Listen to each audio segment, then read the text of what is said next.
Shalom, adik-adik FJ Kristen Elim. Kita berjumpa kembali di renungan kita pada saat hari ini. Sebagai ucapan syukur kita kepada Tuhan, kita datang kepada Tuhan dengan naikkan pujian kita. Bapakku datang padamu, menaikkan ucapan syukur.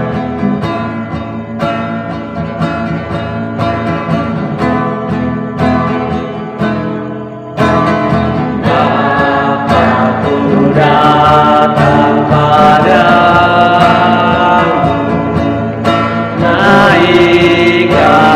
ucapan syukur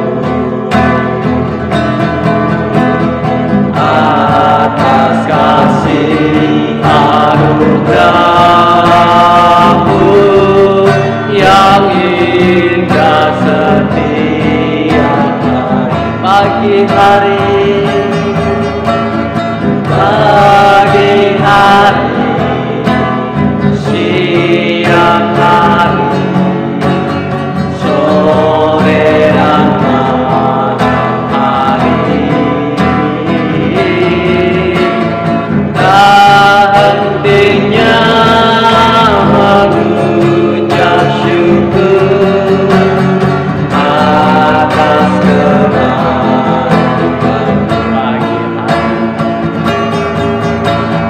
pagi hari, siang hari,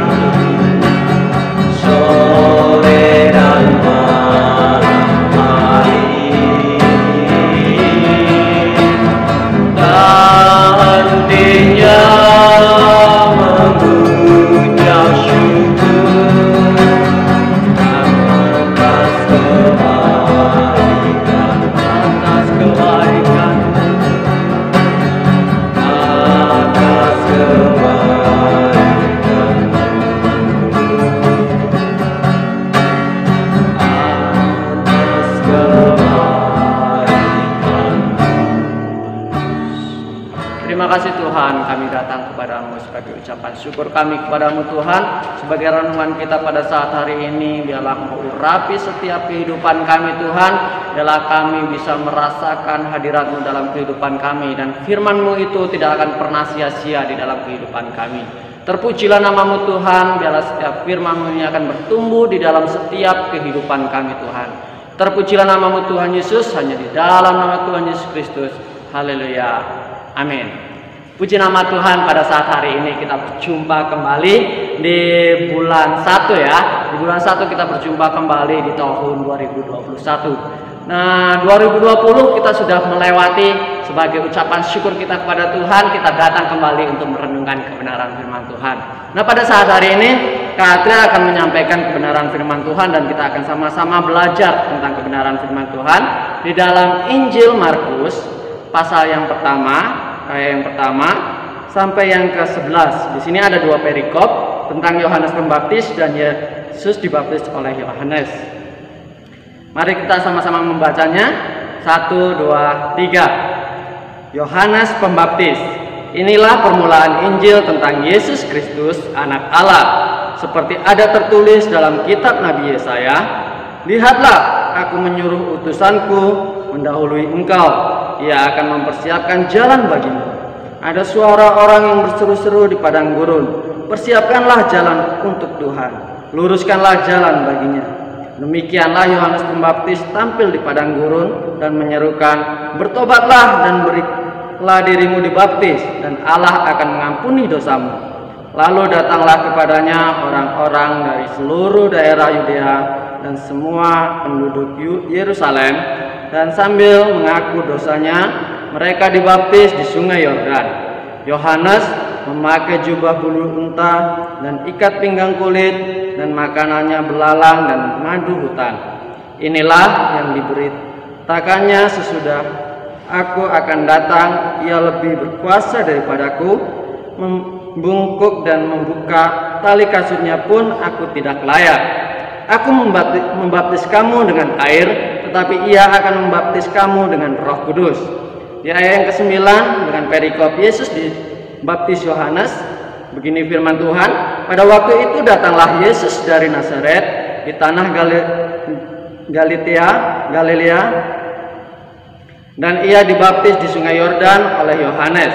pada saat ia keluar dari air, ia melihat langit terkoyak dan roh seperti burung merpati turun ke atasnya.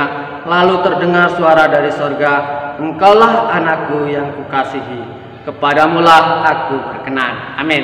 Nah, dari sini adik-adik, cerita firman Tuhan, kisah dari Yohanes Pembaptis, di mana Allah telah mengutus orang untuk mendahului Tuhan Yesus, yaitu Yohanes Pembaptis itu, untuk memberitakan sebuah Injil, untuk memberitakan, untuk menyerukan pertobatan, agar setiap orang-orang yang di daerah situ mereka mendengar dan menerima setiap Yesus Kristus, dan mereka mengaku dosanya dan dia menyerahkan diri untuk dibaptis.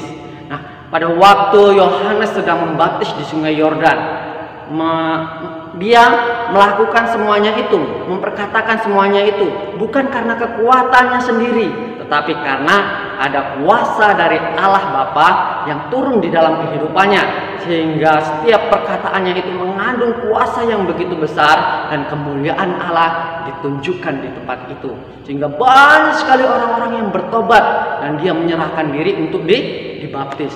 Pada waktu Yohanes sedang membaptis banyak sekali orang-orang, nah Tuhan Yesus pun datang di tempat itu untuk dibaptis di Sungai Yordan itu oleh Yohanes.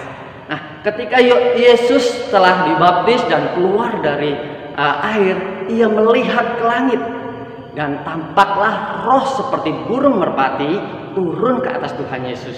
Dan di sana dikatakan apa? "Inilah anakku yang kukasihi, kepadamulah aku berkenan."